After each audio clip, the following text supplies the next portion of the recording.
and happy January, and welcome back to Hill House Vintage. Now, I'm not going to say Happy New Year because I think I'm about 3 weeks into the new year, but happy belated New Year at least. So how was your Christmas? How were your holidays? I hope you had a wonderful time surrounded by people that you love, and family and friends and your wonderful pets if you have them. But yes, I've started the new year feeling very refreshed and walking a lot better. My Achilles tendon has healed. I would say I'm 85%. So I'm still walking with a bit of a limp, which you will see in the next few videos, I'm sure, but feeling much better. And yes, so today is all about dresses, not this dress. This dress is an O Pioneers dress, which is one of my new favorites. But today's video is all about celebrating my friend Leah from my Mulberry House and her incredible collaboration with Son de Flor, which is a linen dress company that I have loved and celebrated for many years. You've probably seen me in lots of their wonderful linen dresses. And they have joined together and created the most magical capsule collection. And I was very honoured to be asked to be one of the models in the campaign, which is incredible. So the next video you're about to see will be Leah and her wonderful, incredible capsule collection campaign shoot at her house. And her house is a treat. If you don't know her and you don't follow her already, you must go and follow her. And then after that, you'll see the celebration that we had afterwards. Just an amazing, wonderful group of women getting together and celebrating creativity, a love of dressing up, which you know I love to do, and just friendship. So I hope you enjoy.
So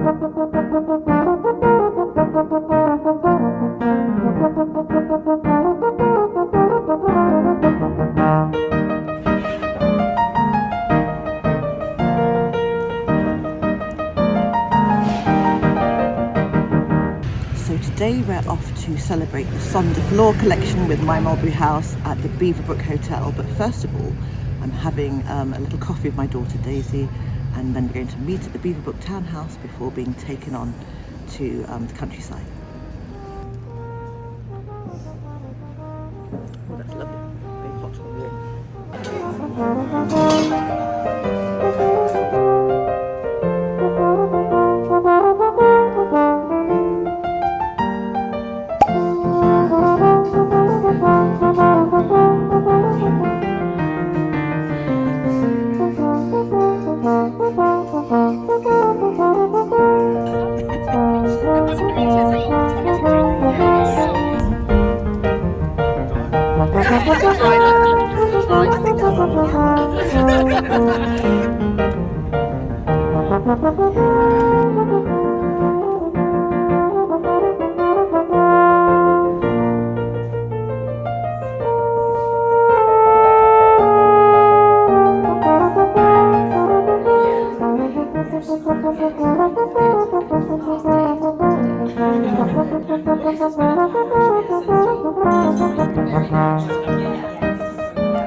At the end of the Industrial Revolution, a gentleman called Mr. Dixon had made his fortune in wool manufacturing, born and raised in the Midlands. With that newfound wealth, he bought 700 acres of the Surrey Hills land. He also invested in other production processes, making himself even wealthier. His plan, build a dream family home. Unfortunately, he never managed to get that through to fruition. He became elderly, he fell ill, he passed away. So his very lucky son, Abraham, inherited all of the businesses his dad had invested in and 700 acres of the Surrey Hills land. So it's an amazing property. So he lived here very happily. He invested a lot in the local community, following his father's sort of philanthropic adventures. And then in 1879, a child called Maxwell Aitken was born. So he was the 7th of 10 children born to a Scottish Presbyterian minister who was working in Canada. Again, another slightly eccentric background. Didn't follow his father's footsteps into religion. Young age discovered he was a near mathematical genius and got into the shady world of stockbroking. By his mid-20s, he was a multi-millionaire. He was responsible for the largest project, i.e. the most wealth, came from amalgamating the Canadian concrete industry, which is not especially subject of mine, so I don't take questions on that. He then travelled down to South America, ran similar projects, making himself even wealthier, got to know the then UK Prime Minister Andrew Bonar and asked him one very simple question: how does one become ultimately powerful? And Andrew Bonar's advice: you move to London and you start a newspaper. So he withdrew all of his money out of the Canadian banking system, virtually crashing Canada as a country, and emigrated to London and started a newspaper. So he launched the Sunday Express newspaper, which is to date the fastest growing newspaper ever in the UK, which probably means it always will be, because no one in their right mind is going to open a newspaper today. He then decided he was very wealthy, but he had a very small circle of friends. So he got one of those friends, Rudyard Kipling, to take him on a "I'm looking for a house" tour. He drove up the driveway you drove up earlier. He knocked on Abraham Dixon's door and he said, "I'm going to buy your estate." One visit, one negotiation, deal done.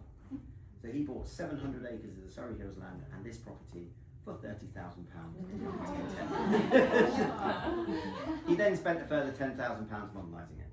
So he put electricity in, he put central heating in, he built his outdoor swimming pool, which is the pond you can see out of the window here, and he also converted the space in reception in the first home cinema installed at an English stadium. Wow. He then lived here very happily. It was his weekend residence.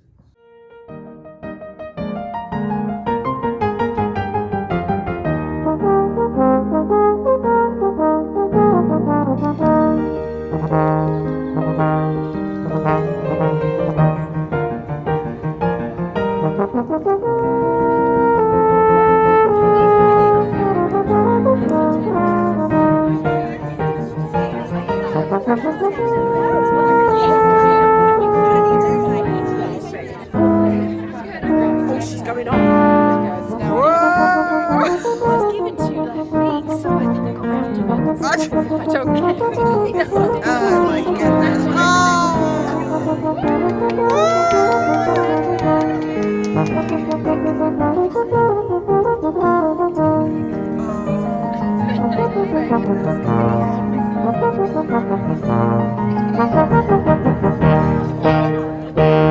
go.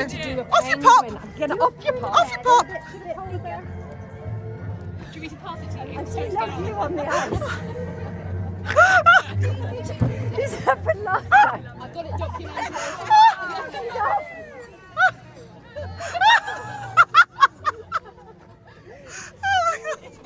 I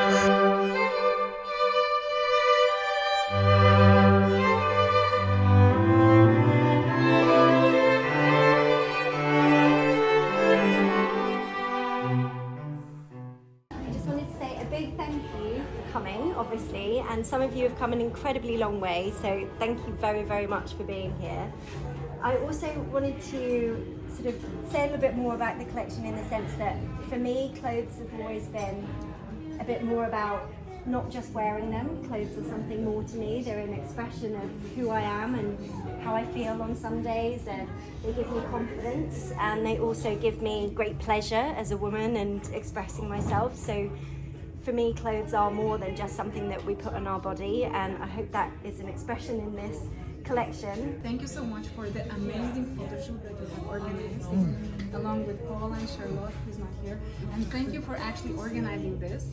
For me, this looks very surreal. I think somewhere deep in my heart, I don't really understand that I am here. Because there are faces like Paula, who's iconic, like, I mean, a true inspiration, you know, and a lot of other girls I'm seeing the pictures. I'm not talking to everyone directly, but because there is like Team Odruka on our side, who's wearing Kelly as well. Like, I'm watching your videos with a lot of admiration and inspiration, and I very much hope that also after this event, you know, with some of you, we will just get in touch, exchange things, maybe something beautiful will happen. We will just keep in touch. So thank you so much, Leah. I always think that, you know, I mean, we are doing things, but at some point God is the DJ, you know, so I'm very excited to understand what's happening next, you know, where it all takes us. And maybe when we were sharing the launch of the collection, I was saying, you know, this is what happens when women come together to show how we see the world. So thank you so much. That's what they do.